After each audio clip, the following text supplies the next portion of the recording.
Мына посттарға, мына мәтінге қараңызшы, назарыңызды аударып, қайсысын оқығыңыз келеді, қайсысын оқуға деген желаниеңіз ашылды. Қай мәтін бұл жерде, қай пост сіздің назарыңызды аударып, қайсынан мүлдем қашқыңыз келіп тұр мысалға. Мысалы, мына постты оқығың келеді, мына пост түсініксіз жазылған сияқты көрініп тұр. Бұл не себептен? Енді қараңыз, мынау дұрыс жазылған пост. Бұл жерде егер де бұл текстің структурасы болмағанда, бұл абзацқа бөлінбесе, смайликтарсыз, акценттар жасалмай, сплошной ғана жазылса, сіз ол постты тіпті назарыңызға іліктірмеуші едіңіз. Подсознательно ол постты тіпті оқуға деген желаниеңіз болмайтын еді. Сіз ол тіпті оны оқымайтын да едіңіз, өткізіп тастайтын едіңіз. Енді бұл жерде айтатын нәрсе, посттарды оқудағы психологияға үңілейік. Бірінші адам мәтінге көз түскен кезде қалай оқиды? Траектория з-ға көшеді бірінші. З дегеніміз ол заголовок, тақырыбы. Ең бірінші адам психология бойынша заголовокты оқиды. Содан кейін бүкіл жаңағы текстқа былай көзімен бүйтіп іліп шығады. Оценивать етеді, оқуға келе ма, оқыған оңай ма, қиын ба дейді. Сосын ең соңғы строчканы оқиды. Одан кейін миы шешім қабылдайды, жалпы оқуға стоит или нет деп.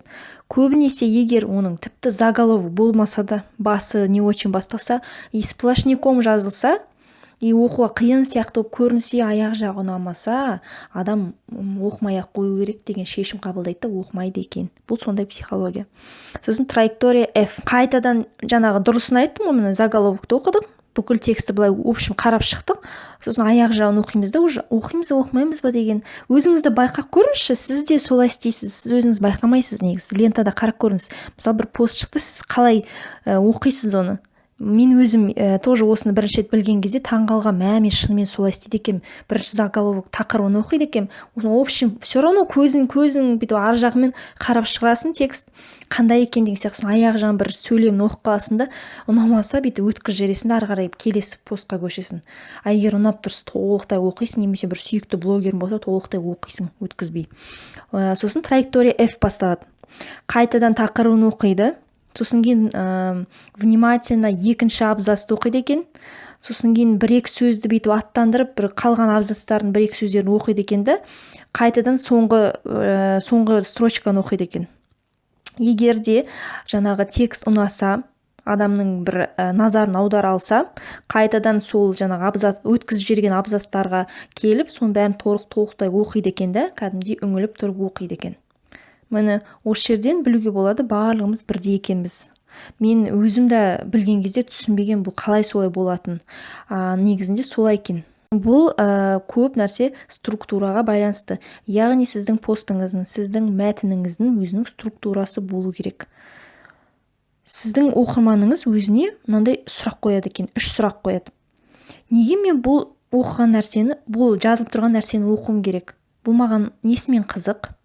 Екіншісі, неге мен бұған уақытымды кетіріп оқуым керек, если бұл маған ешқандай ақпарат бермесе, бұл маған бір ақпарат бере ме, бір пайдалы деп ойлайды екен.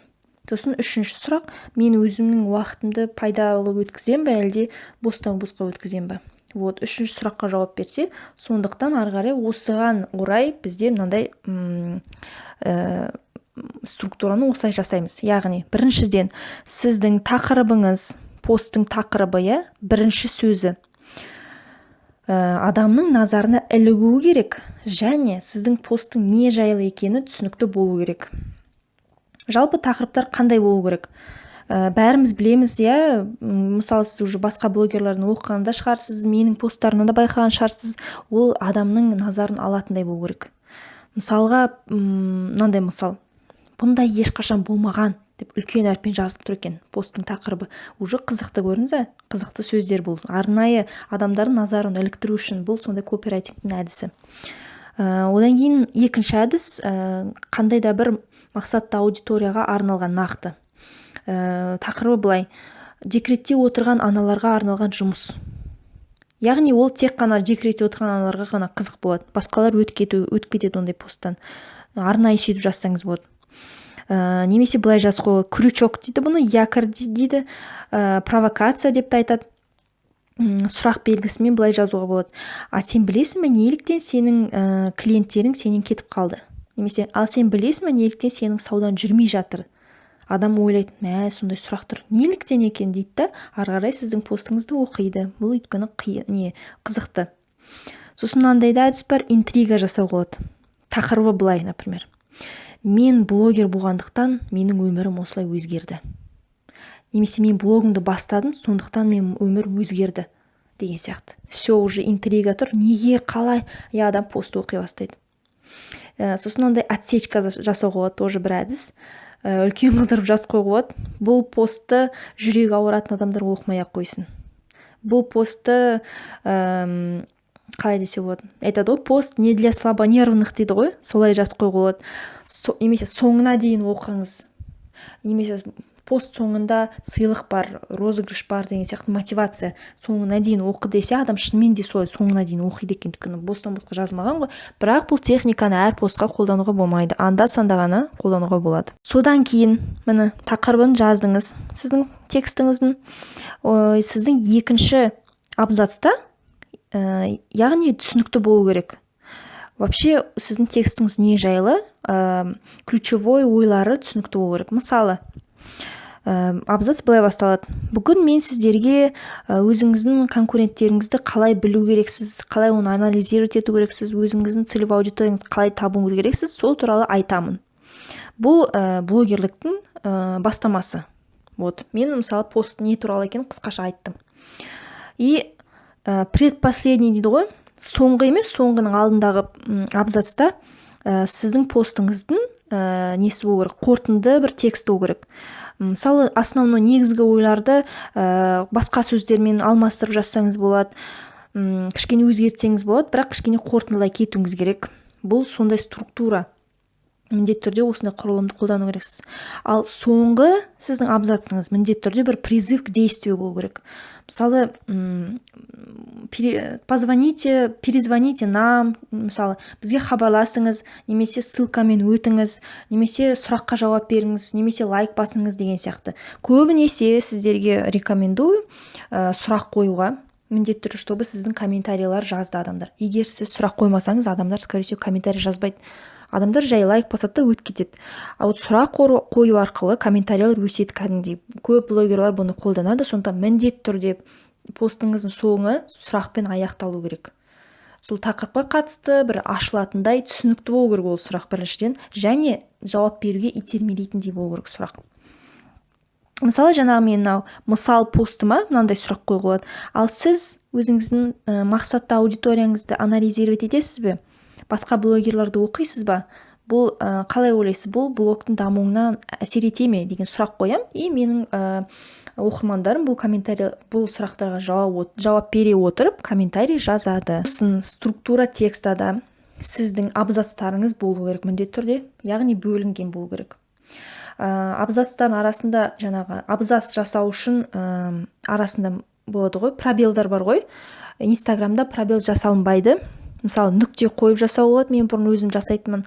Немесе мынандай фишка бар, ол невидимый пробел деген бар, соны қойып қоясыз, сол кезде сіздің текстіңіз былай бөлініп тұрады. Ол ссылканы сізге беремін, сол текстті. Копировать етесіз, қоя саласыз, өте оңай. Видеомен сізге көрсетіп қоямын. Және сіздің абзацтарыңыз бөлінген кезде олар былай алмасып тұру керек. Яғни, мысалы, бірінші абзацыңыз кішкентай болса, бір 2-3 сөйлем тұратын, ал келесі абзацыңыз кішкене үлкенірек болса болады сөз жағынан. Яғни бір 3-4 предложение. Одан кейінгі абзацыңыз кішкентай болу керек, 1-2 сөйлем. Сонда оқыған кезде ол адамға читабельный болады, адамға оқуға оңай болады. Вот кез келген постыңыз сондай болсыншы, сіздің постыңызды оқыған жеңіл болады. Барлық секрет осында жатыр, көрдіңіз ба? Сонымен қатар, мысалы, сөйлемдерді де чередовать етуге тоже тырысыңыз. Яғни, мысалы, 1-7 сөзден тұратын предложение, одан кейін 7-20 сөзден тұратын предложение. То есть, аз сөз бар предложение, одан кейін көп сөз бар предложение деген сияқты. Өйткені ол оның барлығы посттың оқуына әсер етеді. Сонымен қорытындылай келгенде сіздің парақшаңыздың структурасы былай болу керек. Бірнеше қадамға бөліну керек. Біріншісі, адамның назарын аударту, адамды қызықтыру, қызығушылығын ұстап тұру. бірінші абзацтар арқылы. Одан кейін қызығушылығын одан сайын арттыру, аяқ жағында бір қимыл іс-әрекетке шақыру. Яғни бір сұраққа жауап беру немесе басқа да бір қимыл іс-әрекет жасау. Немесе достарын белгілеу, сол сияқты. Текстің структурасында тағы бір айта кететін кішкентай маңызды фишкалар. Жаңа текстті міндетті түрде бөлу керек туралы айттық. Үлкен және кішкентай абзацтармен алмастырып отыру керек жайлы айттық. Және бұл жерде былай елестету керек қой, бұл сіздің текстіңіз, бұл как бір музыкальный произведение сияқты. Мысалы, өлең бір естіп атамыз ғой, ол бір күшті бір әннен басталады да, мысалы, ақырын дауыспен басталуы мүмкін, одан кейін тез музыка болып кетеді, одан кейін ақырын болып кетеді. Немесе тоқтап қалады, пауза болып қалады, сосын арғы не болады екен деп ойлайды. Сол сияқты ғой, бұл музыкальный произведение сияқты. Бір жағынан картина да сияқты. В общем, бұл өнер ғой, былайша айтқанда. Абзацтан бұрын сіз өзіңіздің постыңызда міндетті түрде смайликтер қолдануыңыз керек. Мысалы, сізде егер перечисление болса, бірінші, екінші, осылай, үшінші мынандай деген сияқты, міндетті түрде смайлик қойып қойыңыз. Мысалы, біріншінің алдына смайлик, одан екіншінің алдына смайлик, сәйкес қылдырып. Одан кейін, мысалы, текстіңізде міндетті түрде бір эмоциональный жерлер болғанда, сіз эмоцияңызды білдіріп атқанда, міндетті түрде смайлик қойыңыз. Өйткені адамдар түсінбей қалуы мүмкін, что вы имеете в виду. Мысалы, қандай әдемі көйлек еді ол деген кезде сіз өзіңіздің бір восхищениеңізді көрсетіп тұрсыз. Сол кезде тоже сондай сәйкесінше смайлик қойып қойыңыз. Ал егер былай да айтуға болады, қандай әдемі көйлек еді ол деген, мысалы, одобрение сияқты болуы мүмкін. Онда тоже басқаша смайлик қойуға болады. Мысалы, вот оңбаған адам деген кезде злой смайлик қойып қойсаңыз болады.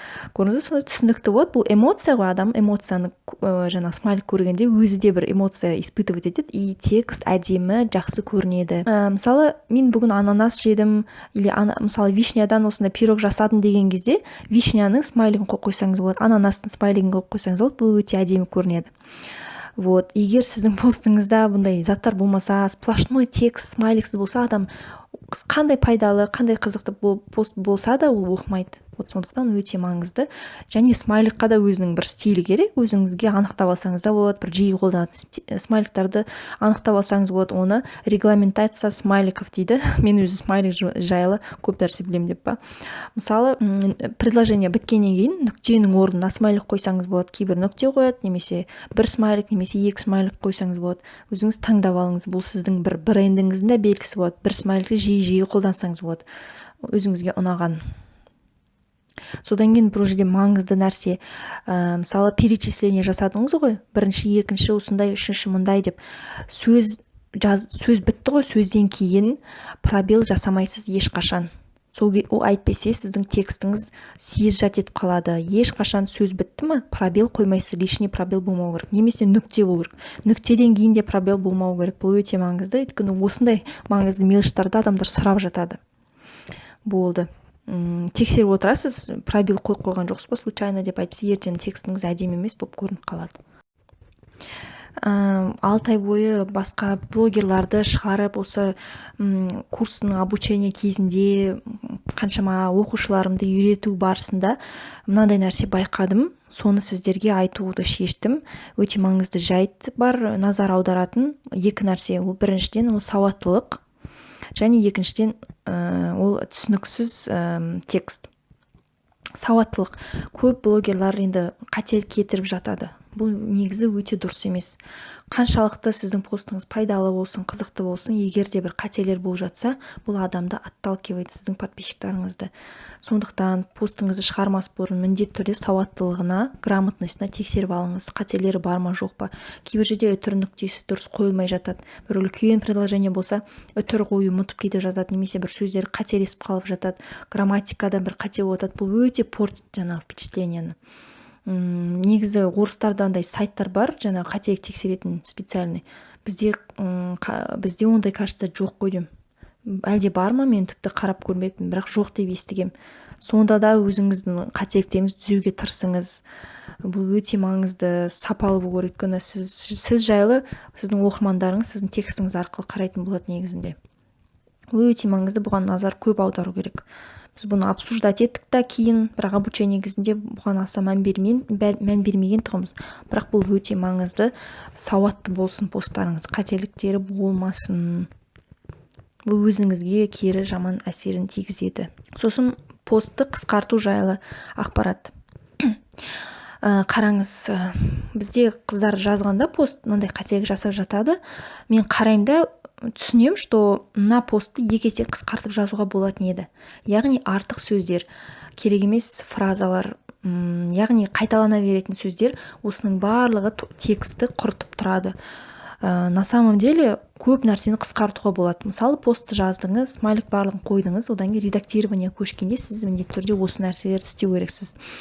Яғни қарау керексіз, қайталанып тұрған сөздер бар ма, соның барлығын қысқарту процесі болу керек. Редактура деген сол. Және артық сөздерді алып тастау керек. Орысша айтқанда бұны вода дейді. Льешь воду дейді ғой, мысалы. Мүмкін мен өзім сөйлегенде көп сөйлеу мүмкін, менің ол бірінші проблемам, мен өзімнен көріп тұрған нәрсемді сіздермен бөлісіп жатырмын. Мен пост жазғанда да бірінші ұзақ қылдырып жазамын, одан редактировать еткенде көп нәрсені алып тастаймын и нақты түсінікті суть не жайлы солай ғана жазамын. Мүмкін байқаған боларсыздар, негізі шынымен байқауға болады. Менің бұрынғы жазған посттарымды қарасаңыздар, ешқандай структура да жоқ, смайлик та жоқ, түсініксіз оқылынбайтын посттар да бар. Өзім байқаймын, что адамдар оқымағанында. Артық сөздер де көп, қара сөздер, әдеби сөздер бардар да бар. Ал жалпы артық сөздерге қандай сөздер жатады? Ол местоимениялар көп жазады, сосын кейін кіріспе сөздер жатады. Бір андай чересчур умный сөздер, қиын сөздер, үлкен сөздер болады ғой, алып тастауға болатын.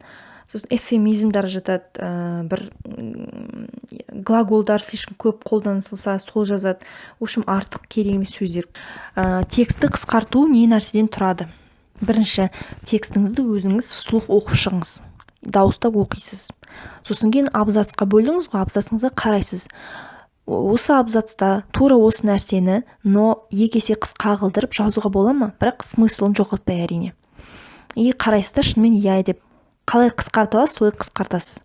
Мысалы, 5 сөйлемді 1 сөйлем қылдыруға болады. Негізінде бұл болады. Арнайы кітап бар, кеңес беремін сіздерге оқуға, пиши, сокращай деген көп копирайтерлар осы кітапты кеңес береді. Мен де оқыдым, осыны оқығаннан кейін көп нәрсе түсіндім. И көп блогерға қарайында, ой, мына постыңыз тым артық сөздер көп екен. А суть осы бірақ сөйлеммен жеткізуге болатын нәрсені көп жаңа ұзақ пост қылып жазып тастаған деп ойлайды екенсің. Вот сол нәрседен кейін мен түзеттім бұны категорически. На самом деле қысқартуға болады, керек емес сөздер өте көп. Екіншісі, қайталанып тұрған сөздерді алып тастайсыз, немесе ауыстырасыз. Мағынасы өзгере ме? Қарайсыз, мына сөзді алып тастайсыз, мағынасы өзгере ме? Егер өзгермесе, все, алып тастайсыз, удалить етіп тастайсыз, болды. Мүмкін тіпті бір предложение, бір сөйлемдерді алып тастауға болатын шығар, қарайсыз. Егер алып тастауға болатын болса, тоже алып тастайсыз. Одан кейін бір мысалы глаголдар көп болса, сипаттама, мысалы көрдім, сездім, тағы көрдім деген сияқты сөздер болса, тоже бір рет қана жазасыз, көрдім деген сияқты. Ауыстыру керек болса, тоже ауыстырасыз. Сосын қарайсыз, мына абзац тым үлкен, осы абзацты кішірейтуге бола ма, тоже қысқартасыз. Мына сөйлем слишком ұзақ болып кетсе, тоже қысқартуға бола ма, қысқартасыз. Сосын кейін бірнеше сөздер болса, нетесіз, жаңағы сипаттама айттым, синонимдар дейді ғой, тоже алып тастайсыз. Одан кейін қайтадан постыңызды оқисыз, дополнительно редактировать етесіз, болды.